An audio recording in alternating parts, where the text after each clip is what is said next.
Aleloia.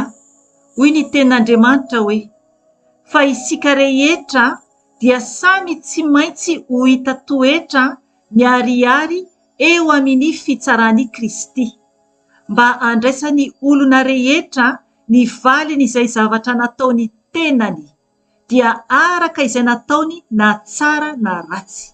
Korôtianina 2:5-10.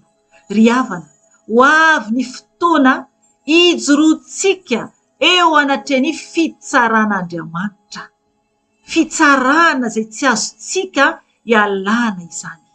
Mibebaty tompoko, miala amin'ny ratsy, fa ho avy Jesosy, ho avy ny fitsarana antsika tsiraray avy, ho hita eo anatrin'Andriamanitra isika.